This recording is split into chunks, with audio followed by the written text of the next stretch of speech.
Ok les amis, bon bah du coup bienvenue en 2026. L'année commence plutôt bien. Je suis en train de préparer pour Eventech. Chaque année on a décidé qu'on ferait ça pour les clients qui nous ont fait confiance et avec qui on a pu travailler, notamment les lieux de réception, les hôtels et les clients qui portent Eventech et qui nous permettent de nous développer. Donc ça c'est vraiment, on est vraiment reconnaissant de ça. C'est pour ça que du coup avec Thibaut on a décidé de faire des petites cartes de remerciement accompagnées, en fait, si vous voulez, d'un petit paquet. Alors cette année, ça sera hop, une petite gourde. Une petite gourde Eventech, voilà. On est plutôt content parce que la qualité de la gourde est vraiment bien. Donc c'est vraiment utile comme type de cadeau, je trouve, pour faire du sport ou pour tout simplement être au bureau. Et le petit plus qu'on a eu, c'est que cette année, on met des clés USB dedans. Alors, ça paraît bête, mais en fait, toute l'année, moi, sur les événements qu'on fait avec Eventech, je passe et je fais un tas de photos. Et souvent, par exemple, quand c'est des hôtels avec qui on a des partenariats, bah, c'est les clients des hôtels pour qui on travaille. Et du coup, bah, moi, je shoot toutes les prestations qu'on y fait. Alors, je les communique sur les réseaux sociaux tout au long de l'année. Mais en fin d'année, moi, je me suis dit, ça pourrait être sympa de personnaliser la clé et de mettre toutes les photos de l'année de tous les clients sur cette clé qui pourront être utilisées par l'hôtel après pour leur communication sur leur site internet, sur leur réseau, pour la partie séminaire, conférence. Des photos qu'ils n'ont pas forcément eu le réflexe de faire à chaque événement. Voilà. Comme on est dans le sud-ouest, un petit tire-bouchon Eventech, voilà. Ça fait toujours plaisir, c'est un truc un peu pour rigoler, on va dire. Un petit paquet avec quelques éléments dedans, mais qui sont hyper importants. Nous, ça montre qu'on est reconnaissant qu'il nous ait fait travailler. Eux, ça leur prouve que il y a une vraie relation qui s'installe entre nous, Eventech, prestataire technique, et les différents partenaires hôtels avec qui on travaille. Donc voilà, ça permet d'appuyer la relation client et de créer vraiment une base solide qui pourra être utilisée après sur le long terme, quoi, voilà. Donc c'est cool. Dans quelques jours, c'est le départ pour le Panama, donc ça va être sport, puisque là, il faut que je finisse une to-do list qui est immense, autant pour Eventech que mon projet dans le bâtiment, qu'à titre personnel aussi pour préparer le voyage et tout finaliser. Donc c'est un peu la course, mais ça va être trop bien. J'ai trop hâte de vous montrer ça. Et je pense qu'on fera quelques vidéos là-bas aussi pour vous montrer un peu comment c'est le Panama, parce que tout le monde connaît le Panama, mais enfin tout le monde connaît le Panama pour son canal et puis pour l'expatriation et le paradis fiscal, mais le Panama, il y a plein d'autres choses intéressantes à voir, notamment au niveau nature, voilà, la jungle, des volcans, il y a les Caraïbes avec plein d'îles, toute la côte pacifique avec les vagues pour surfer, il y a des belles randos à faire, voilà, je pense que ça va être très cool, j'ai très très très hâte d'y aller, mais avant il faut finir absolument tout ça, donc là je prends mon vélo, je pars dans Bordeaux, je vais livrer ces quelques colis, je reviens et j'enchaîne sur un tas de choses à finir. Bienvenue au Panama. Donc je suis à Panama City actuellement pour quelques jours avant de partir explorer l'ensemble du pays. Donc je suis là pour une durée d'un mois et demi à peu près, donc ça va être trop cool.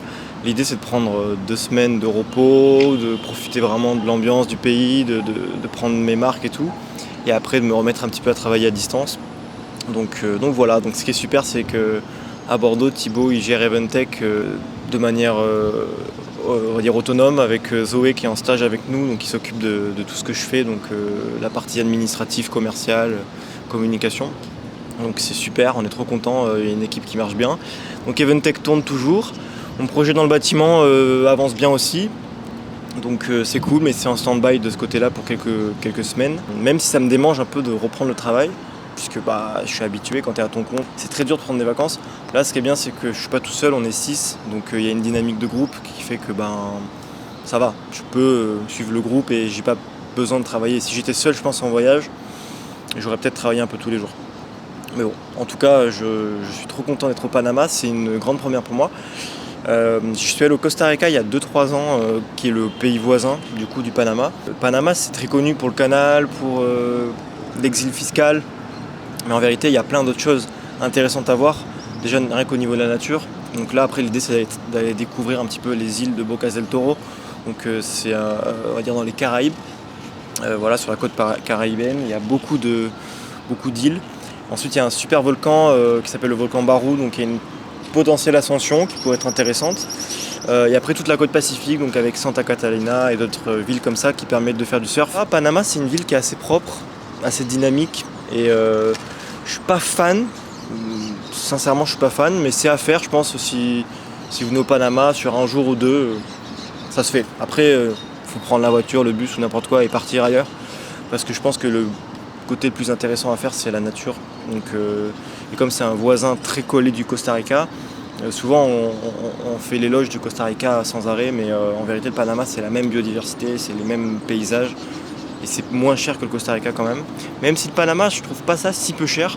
En termes de logement, ça va. Nourriture, c'est pas donné. Et après, les transports, c'est pas cher du tout. Voilà, il y a un petit mix intéressant. C'est vrai que j'étais au Brésil l'année dernière et on va dire que les prix sont pas du tout les mêmes. Au Brésil, c'est quasiment, c'est pas cher du tout. Donc voilà. Laissez-moi juste vous faire une petite visite du rooftop que je trouve assez sympathique. En tout cas, j'ai pas trop l'habitude d'en avoir parce que je vis pas ni à Paris ni à New York. Et ce qui est bien, c'est qu'en Amérique latine, il y a quand même beaucoup des rooftops. Alors vous voyez, c'est très simple, mais j'adore. On a une vue panoramique sur toute la ville en fait. Voilà, donc là, Panama City, c'est vraiment la ville moderne du Panama. Il y a ce qu'ils appellent le Casco Viejo, c'est une ville plus ancienne, plus atypique, avec des vestiges coloniaux, parce que le Panama était, comme une grosse partie de l'Amérique latine, un pays qui a été colonisé par les Espagnols. Et du coup, il y a quand même pas mal de vestiges. Mais en tout cas, ici, le centre-ville de Panama City ressemble fortement à un peu à New York. On peut aussi le confondre avec Dubaï parfois, surtout quand on est depuis la mer, ça ressemble beaucoup. Il y a des tours qui se confondraient. Mais en tout cas, voilà, c'est plutôt sympa. Bon, ben alors, après avoir pris un petit bus de 12 heures pour traverser tout le Panama de nuit, on est bien arrivé à Bocas del Toro, sur une petite île de l'archipel de Bocas del Toro et qui s'appelle Carenero. Et on est aujourd'hui à la maison Casa del Fuego. On a une petite maison au bord de la mer, comme vous pouvez voir juste ici. Voilà. Et c'est vraiment hyper cool. On est 6, on est vraiment posé. Il y a de quoi faire du surf, du paddle. Il y en a qui sont partis faire de la plongée. Voilà, donc moi je suis allé courir ce matin dans la jungle. C'était trop bien le long de la mer. Et puis hier on est parti pêcher en mer. Et aujourd'hui, il n'y a pas grand chose au programme. Je pense qu'on va aller peut-être faire du surf. Voilà.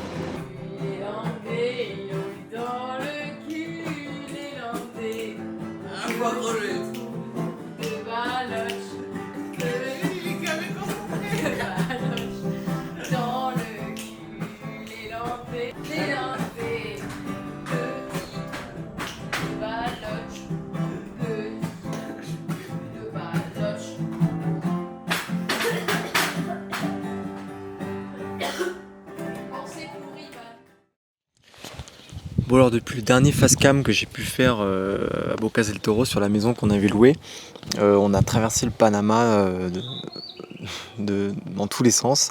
On est allé ensuite à Boquete, donc dans le centre du pays, la zone volcanique. On n'a pas fait l'ascension du volcan, par contre on a fait des super activités. On a vu des cascades, une petite randonnée dans les cascades dans la jungle. Aussi une visite d'une finca, c'est une ferme familiale de production de café. Donc ça c'était trop bien, avec un indigène qui s'appelait Carlos, qui est natif de là-bas et qui connaît tout et qui nous a tout expliqué, tout le process, les étapes de la création du café. Donc trop bien. Si jamais vous allez au Panama, n'hésitez pas à prendre le contact, je vous l'enverrai. Trop cool. Et ensuite on a tracé sur la côte pacifique, donc à Santa Catalina. À la base pour y rester 2-3 nuits, 4 nuits. On y est resté quasiment une semaine, donc c'était plutôt trop bien. Seul point négatif, c'est qu'on est tombé malade. Une grosse grippe pour plusieurs personnes. Moi j'ai été cloué au lit pendant quasiment un jour, donc ça a été horrible. Donc après on a pris le temps de faire l'exploration tranquillement de la zone, et surtout pour faire beaucoup de surf, et ça c'était vraiment magnifique. Donc les vagues top, surtout quand t'es débutant, c'était pas des grosses vagues, donc c'est trop bien. Et sur un coup de tête, là on est parti, et je suis actuellement au Mexique. Voilà, Mexico City, pour visiter la capitale et passer 3 semaines du coup au Mexique. C'était pas prévu dans le plan, mais c'est trop bien parce que du coup pouvoir découvrir un autre pays, une autre culture, autre chose. Le Panama c'est assez petit, donc t'as vite fait le tour en 2 semaines, t'as fait une grosse partie.